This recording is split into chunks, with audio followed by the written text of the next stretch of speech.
Olá, meu nome é Clésio Abreu e eu tenho falado muito sobre infecções, pneumonia, infecções hospitalares. Eu tenho postado muito isso no Instagram, no Facebook, também lá no YouTube. E muitos dos colegas e alguns alunos têm perguntado por onde começar a estudar a antibiótico-terapia, os antibióticos, essa classe tão grande da farmacologia. E aí eu trago para você o que você precisa aprender sobre antibióticos.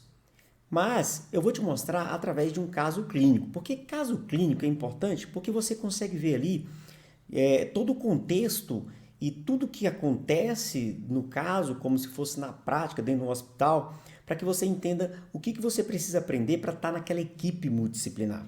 E nós vamos agora fazer um caso clínico juntos e você vai identificar aí pontos que você precisa aprender, seja estudando nos livros, fazendo cursos, pedindo orientação a pessoas que têm experiência, mas isso é muito importante que você aprenda. Então vamos lá, vamos fazer um caso clínico agora que é bem interessante sobre infecções e principalmente uma infecção hospitalar. Então nós temos aí o caso da dona Sônia, 74 anos, sexo feminino.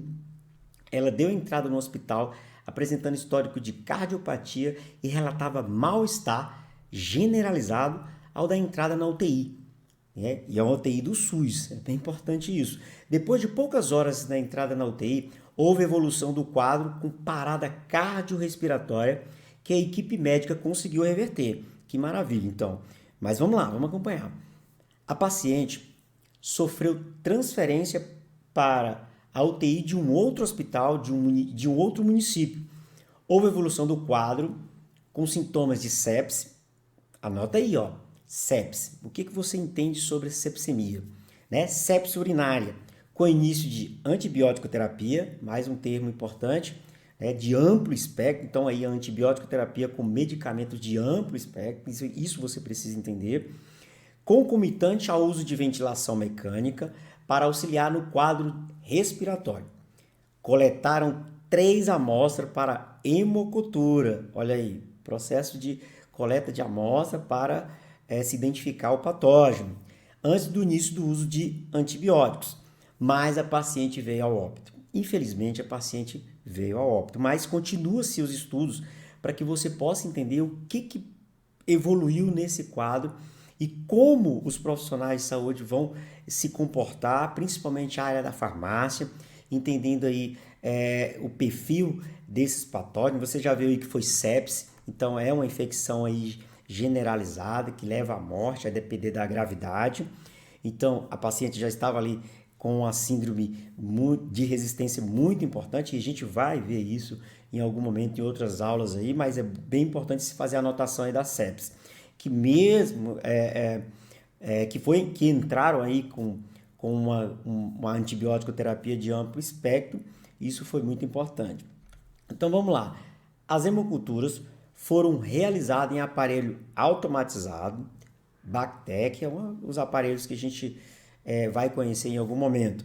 E após 6 horas de incubação, os resultados foram positivos, bem como a coloração de Gram. Tá aí mais uma informação que você precisa anotar aí, que você precisa saber, se você já não sabe, coloração de Gram, que mostrou bastonetes Gram negativo. Olha, já estamos mexendo aí com os patógenos, já estamos vendo aí que já tem bastonetes Gram negativos. Após 24 horas de incubação, com utilização de H-sangue e chocolate, tá vendo? O meio de cultura no qual foi semeado aí essas bactérias, as colônias seguiram para serem identificadas e testada a sensibilidade em equipamento automatizado. Então, o antibiograma, a sensibilidade desses patógenos, dessas colônias aos antibióticos. Então, já percebe aí que já tem informações que você precisa entender. Como é que se faz todos esses testes? Realizou-se então o PCR, mais um teste aí para que você anote, que corroborou com os resultados de identificação fenotípicas ou fenotípicos. As bactérias se mostraram resistentes aos carbapenens, resistência bacteriana, mais um termo que você tem que anotar, que se você não sabe o que é os perfis de resistência, é bem importante isso. E também os carbapenens, que são uma classe de medicamentos antibióticos dos beta-lactâmicos. que tem aí os principais representantes aí nesse teste foi o meropenem e o imipenem. Foi possível confirmar essa informação utilizando essa metodologia de concentração inibitória mínima, que é bem interessante, que é essa concentração inibitória mínima, também mais uma informação, no intuito de detectar o fenótipo para a produção de carbapenases, enzimas importantes que degradam os carbapenêmicos, ou seja, são essas enzimas de resistência, tudo bem? Carbapenase. Realizou-se o teste de Roth com modificações, mais um teste aí que foi utilizado. E aí a gente consegue perceber que tem algumas informações que eu preciso ter para que eu possa, ou seja, passear aí em todo o processo de conhecimento e que eu possa também, se estiver trabalhando no hospital, eu tenho que entender todos esses processos. Porque além do fenotipo, realizou-se a caracterização genotípica para os principais genes que expressam a carbapenase.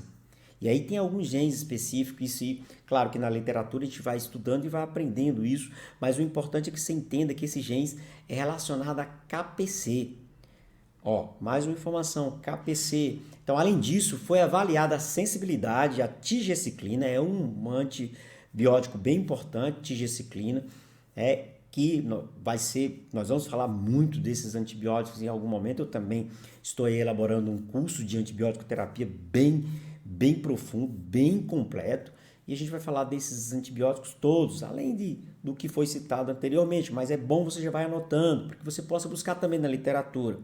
E olha que interessante, fez o teste de sensibilidade com a tigecyclina, o micro-organismo identificado foi a Serratia messensis, ou seja, a Serratia, que se mostrou resistente aos seguintes antibióticos. Presta atenção aqui agora. Olha a quantidade de antibióticos que essa bactéria ela é resistente. Gente, é um arsenal fantástico que vai desde a amicacina, que é um aminoglicosídeo, ampicilina, que é uma penicilina, né?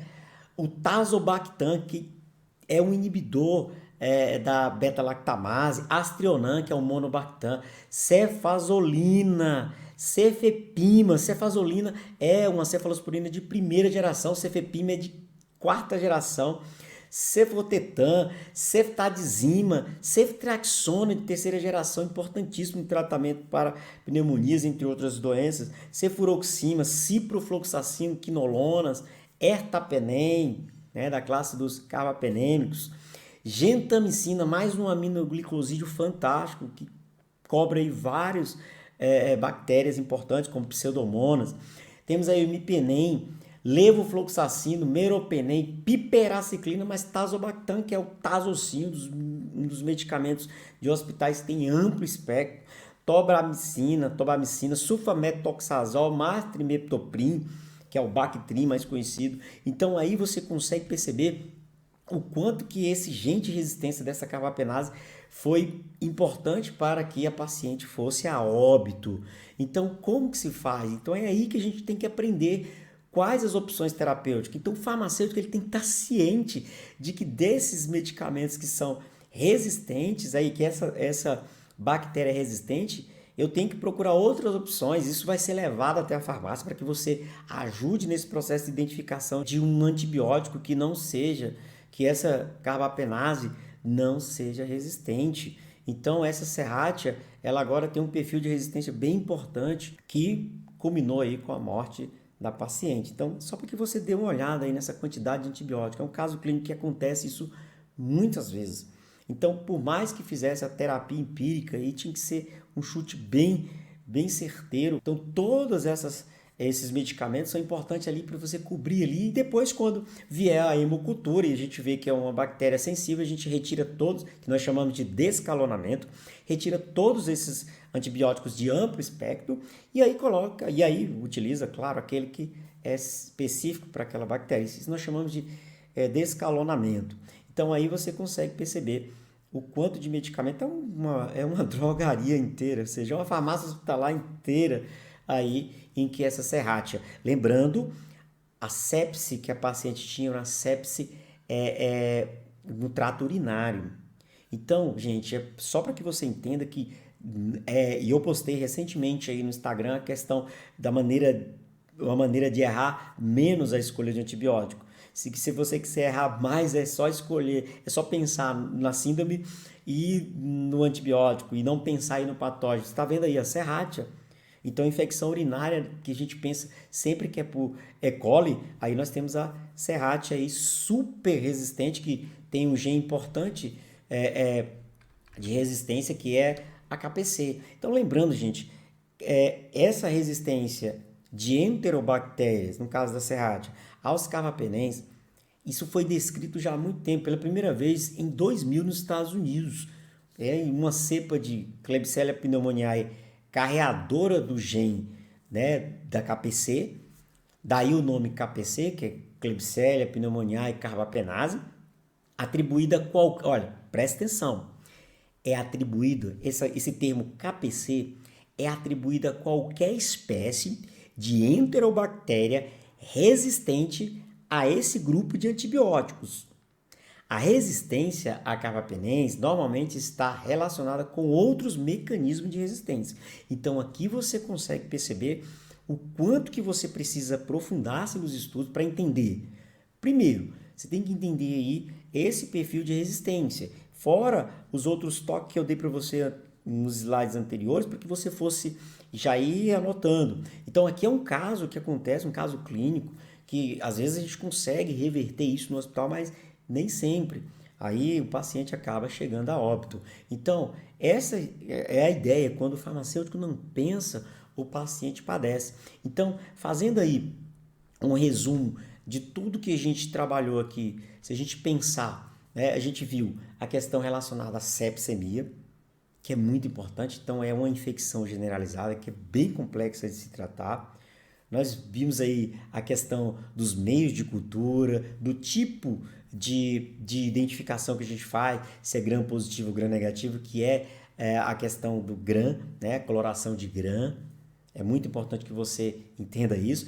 Também vimos aí a questão da hemocultura, os testes, PCR, entre outros, vários testes, é muito importante. Eu tenho um curso, né, que estou terminando agora, bem completo, que tem tudo. Eu vou começar desde a microbiota normal do nosso organismo, vai passar pelos testes, vai passar pelas bactérias de importância clínica, depois vamos para os antibióticos, depois vamos para a atenção farmacêutica dentro desses antibióticos e focar na resistência bacteriana. Então, a frase importante para que eu trago para você nessa videoaula é: quando o farmacêutico não pensa, o paciente padece. Então, quando que a gente pensa? Quando a gente começa a entender todo esse processo. Então, espero que esse caso clínico tenha trazido à luz aí e a necessidade de um maior estudo sobre os antibióticos. E se você não consegue estudar ali na literatura, procure videoaulas, procure cursos, né? Vê aí aquele curso que você mais se identifica para que você aprenda. O importante é aprender. Eu sei que é difícil ir para os livros e tal, mas o importante é aprender. Mas eu vou estar aqui, essa aula vai lá, esse caso clínico vai lá para o YouTube, então se inscreva lá no nosso canal. Também vou postar isso no Instagram, que você possa já ir vendo isso tranquilamente, aprendendo um pouquinho. Então, o que você tem que aprender? Né? Embora seja muito, mas comece devagar. Comece entendendo os patógenos, a microbiologia que a gente viu lá na faculdade. Mas essa é uma parte importante. Então, olha, tá vendo? A paciente foi a óbito por serrátia. A gente costuma ver aí Klebsiella, Pseudomonas, Acinetobacter baumannii, que é o cara que tem causado muito problema dentro de hospital. Então, é assim que a gente vai aprendendo, e eu falo isso mesmo, quando o farmacêutico não pensa, o paciente padece. Então, fico por aqui, sucesso e estudem para que você possa ter uma melhor aprendizagem e que você possa estar aí se colocando nos melhores empregos aí nos hospitais e onde você deseja estar. Então, viva o poder do conhecimento e até a próxima videoaula.